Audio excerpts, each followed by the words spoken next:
Hello again everyone from Tokyo, Japan, and welcome back to Japan Vintage Camera. It's really wonderful to be back home after spending more than a week in America. For those of you who saw my last video, I mentioned I was going to America to visit friends and family for a week. Unfortunately, it turned out to be more than a week because of bad weather and tornadoes and things like that, which caused a ridiculous amount of flight cancellations and delays. We suffered from 3 different cancellations, a couple of different delays, and waiting on standby to get flights, along with lots and lots of other people who were traveling in America at that time. In the future, when we are traveling to America, we will choose an airline which does not have its main hub in an area called Tornado Alley. That's kind of asking for trouble. It would have been actually easy for us to fly to Los Angeles or Chicago or someplace like that and rent a car and drive, rather than the time it took us to endure the cancellation, stay in hotels, wait on standby, and all that kind of stuff. So we had kind of a rough time, but even so, we had a wonderful time in America. It was nice to be able to go back and visit friends and family and have our daughter be able to play with her cousins. It was quite nice there. Anyway, let's go ahead and get on to the subject of today's video, and today I'm going to be doing a comparison between 2 similar yet 2 different cameras, both aiming at the same market and both of which were produced around the same time. The first is the Canonet QL17 and the other is the Yashica Electro 35 GX.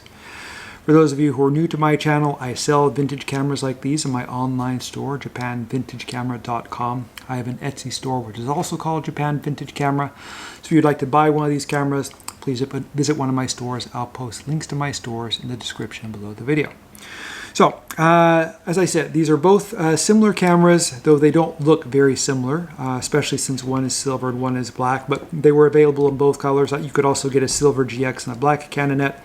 But both these cameras are based around a 40mm f1.7 lens, which came into vogue in the late 1960s and remained popular through the 1970s. And the 40mm lens gave you kind of a middle ground lens between the wide-angle 35 and the standard 50mm lens. And they were quite popular, and a number of makers made this lens for SLR cameras as well. And in both of these cameras, the lenses are outstanding performers, and either of these cameras are capable of taking superb photographs. There are some differences in the way the cameras operate, and some each one has advantages which the other one doesn't share, and vice versa. So what I'm going to do is cover the differences in this video and let you make up your own mind as to which camera is better suited for yourself.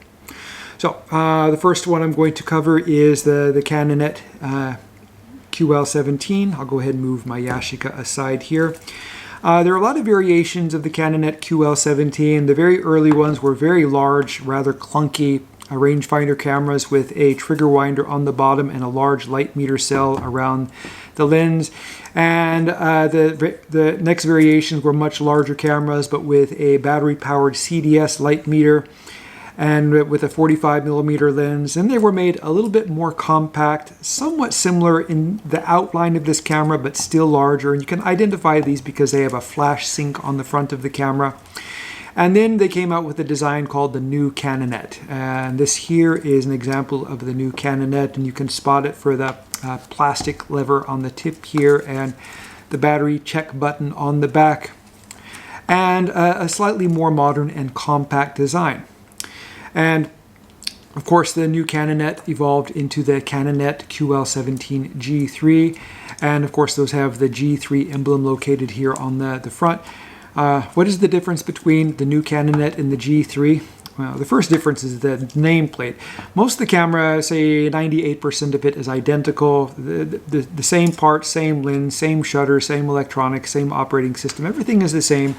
The only difference is the method of checking the battery. The QL17 G3 came with a battery check lamp on the back, whereas the old Canonet is a system similar to the SLR cameras, where you push the button while looking through the viewfinder, and you will see the light meter needle moving up or down. And if it moves into the correct range, then that means the battery is in good condition. These are a wonderful little compact, fairly lightweight camera. They have a wonderful lens, provided you find one which has a decent lens on it. And another wonderful feature about these cameras is the use of a fully mechanical shutter, which means if the battery goes dead or the light meter stops working, you can still operate the camera. Unfortunately, the odd quirky thing about the QL17 is that the light meter only works if you operate the camera in the automatic mode, which means you have to switch it to the A setting here, and then the camera will operate in what is called a shutter priority mode. And what you do is you select the shutter speed, and as you select the shutter speed and look through the viewfinder, you will see the light needle moving up and down toward an aperture reading. And you just turn the shutter speed until you get to the one which gives you the correct aperture setting for the effect you're trying to get, and then take the photograph. Keep in mind that you don't want to use too slow of a shutter speed because it's kind of hard to hold the camera set to you, and you may get a little bit of blur. The good thing about the aperture priority or shutter priority system is you can choose the minimum shutter speed you feel comfortable with, and then just let the camera use whatever aperture is necessary for that shutter speed, and that reduces the risk of having your images blur. It's a pretty good system, and Canon has always loved the shutter priority automatic system, and it was common on a lot of the different cameras which they produced at this time. The Yashica camera is quite a bit different in the way it operates. It uses an aperture priority system and a stepless shutter, which means that it will choose whatever shutter speed is most suitable for the particular aperture setting you're using. So instead of having, let's say, normally shutters move in steps, so half second, quarter second, 8 seconds, 16 second, 30th of a second, 60th of a second. Cameras like the Yashica GX can actually shoot between these to give you a much more, I guess, correct exposure for the aperture that you are selecting. And Yashica kind of invented a really interesting computerized or I guess robot brain, as they called it. I guess the word computer wasn't so popular when these cameras were being produced. And this transistorized computer brain was able to read the light through the light meter cell and give remarkably accurate exposures. And the system was very tried and proven on the full-size Yashica electro 35 cameras and ones like the GSN, the GT, and GTN, and all of those larger full-size cameras. In the case of the GX, it was improved and modernized and made more compact and able to use smaller batteries. So this camera features just as accurate as a light meter system as comes in the full-size electros, but with the benefit of being in a smaller camera with a more modern lens. And it simply works really well. And if you can come across one of these cameras in good working condition, you will get really excellent photographs out of it. Now, the difference between the aperture priority and the shutter priority system, there are some advantages to this, the Yashica system being that it can give you the most, I guess, correct shutter speed for the aperture you are selecting. On the other hand, if you are shooting at smaller apertures, you have to be careful about the shutter speed, because in the Yashica Electro 35 cameras, the shutter speed can remain open for a really long time if it's dark and or there's not much light and you select a small aperture. And that means that the shutter may be open for 2 seconds, 4 seconds, 20 seconds, 40 seconds, or even a minute. However long it takes to get an accurate exposure is how long the shutter will remain open. And slower shutter speeds, it's very easy to get blur on your image.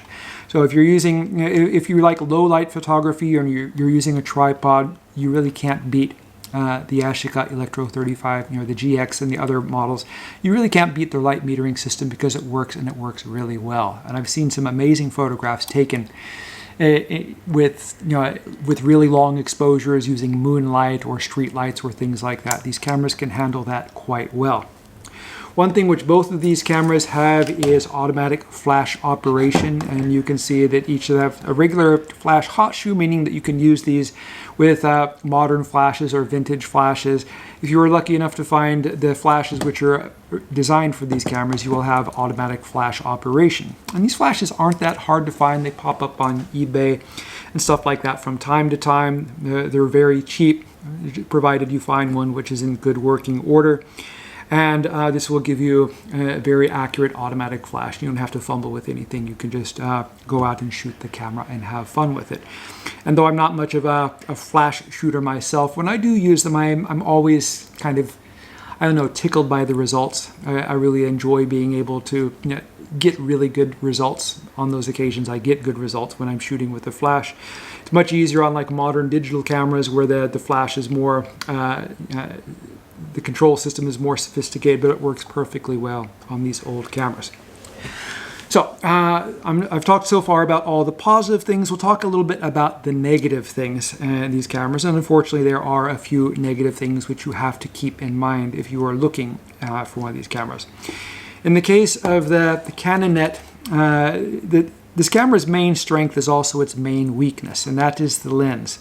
The lens, when it's in good condition, it's a phenomenal lens, an excellent performer, and I've seen some amazing photos taken with Canonet cameras. Unfortunately, the quality of the glass used in these lenses in this period was kind of spotty. The lenses in these cameras are, if you don't store them carefully, they are prone to fungus and haze. And unfortunately, the coating on the Canon lenses is not very resistant to fungus. It etches the glass quite easily, and it's especially bad on the inside of the cameras. This camera is kind of missing the thing there, but on the inside of the camera, you can find it on the inside of the rear element or the back side of the rear element. You have to look very carefully for fungus on these cameras and make sure that you don't see any on the glass. And often when you try to clean it off, it will leave like little hazy, milky spots where the fungus was. These also have a tendency to develop haze around the outside of the front element, inside the glass where it can't be removed. That's very difficult. You have to replace the lens when it comes like that because you simply can't get the haze out of it. Another issue which these cameras sometimes have is a sticky aperture. So when you're operating the camera, when you set the aperture, normally when you wind the charging lever, the aperture will quickly open to whatever setting you have set on the aperture ring, and sometimes it doesn't. So sometimes the lens is a little bit sticky. I have a repair video showing how to overhaul, or not a thorough overhaul, but I guess a quick overhaul, which you can do with more simple tools of the Canonet QL17. And it's not that difficult to clean the aperture blades if you can remove the front or rear, or front and rear lens elements, and I give instructions in that video on how to do it. Another weak point for these cameras is the battery compartment, which is easily corroded, and there's a skinny wire which runs from the light meter down to the battery compartment. And corrosion from the old mercury batteries, they kind of let out this kind of toxic mercury, nasty gas which corrodes copper. It often deteriorates the wire and causes it to become disconnected, which means the light meter won't work.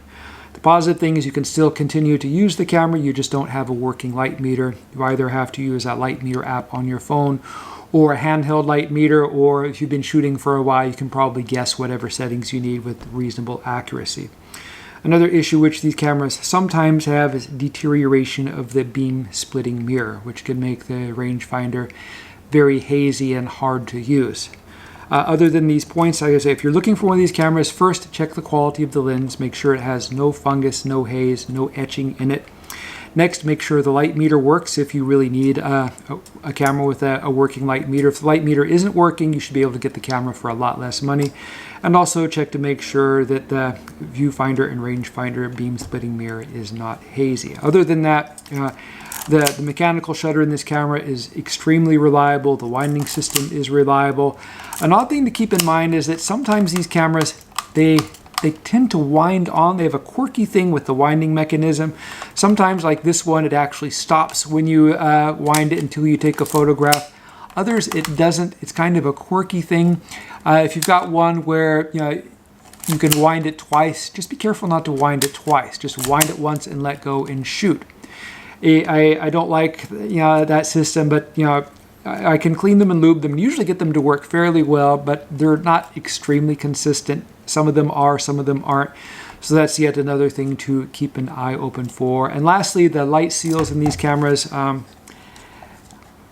Open this again. These really large light seals on either side, plus a small light seal in the back. And these tend to rot as as you can see in this camera, and this dust gets all over the inside. The wider light seals are kind of more difficult to replace than the smaller ones.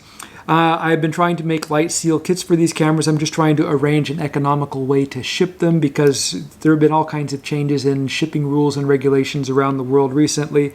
And while it's not difficult for me to ship complete cameras for a reasonable price, I find it difficult to ship things like light seals. I don't understand why they have to make things so complicated, but that's the way it is. And hopefully I'll be able to find a service which can do the shipping for light seals more reasonably.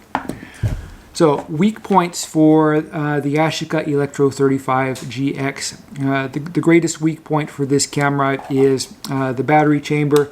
You have to be careful with the battery chamber in these cameras because just like the Canonet QL17, they are prone to corrosion. And unfortunately, this camera features an electronically powered shutter, and if you can't get power to the shutter, it's not going to work properly. There is a default shutter speed of it's supposedly 1/500th of a second. Some people say it's 1/250th of a second. I actually haven't timed it myself. Maybe someone who has used one of these cameras without a battery can say so, or verify which one it is, if you've been able to get it to work. So at least that's one speed which you can use, and theoretically you can use that shutter speed with a couple of different apertures on a light on a day where you have sunlight. So that's the big thing to worry about. These lenses are somewhat susceptible to fungus, but the coatings on Yashica lenses are far superior to the ones used on the old Canon lenses. And usually you can remove the fungus without causing any damage to the glass. These lenses, the Yashica glass, does not suffer from the haze issues. It will not become milky or foggy, and anything which you find on the lenses can be cleaned off. The one place where these lenses do get haze, or not haze, but fungus, is behind the front element, and that's a little bit difficult to get out. Not that it's not difficult in a mechanical way. You simply remove the ring around here, remove the faceplate and the light meter baffle, and then you can unscrew the lens, the front lens group, and the front lens group is held together with an outer ring which supports the front lens, and it's glued in place and threaded onto the rest of the lens assembly. What you have to do is you have to manage to unscrew this front ring from off of that lens assembly to remove the front element, and that's kind of hard to do. You have to kind of soak the glue in solvent or paint thinner for a couple of hours, and then carefully, using something to hold the rear of the lens without damaging the threads, and use a lens spanner to remove the front ring. That allows you to take it apart and clean the front element. And I've never had one of these lenses which has had fungus to the point where it causes actual damage to the glass or coating. Every single one can be cleaned up so long as you can get it apart.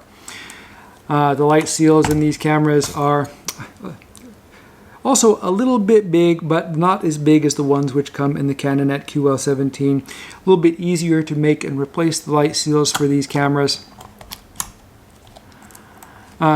This camera doesn't feature the system like the Canonet QL17, which has what we call a match needle system, which shows you what aperture setting the camera is going to take. As I said, this is a stepless shutter, so it doesn't choose any particular speed. It just chooses whatever is the best speed.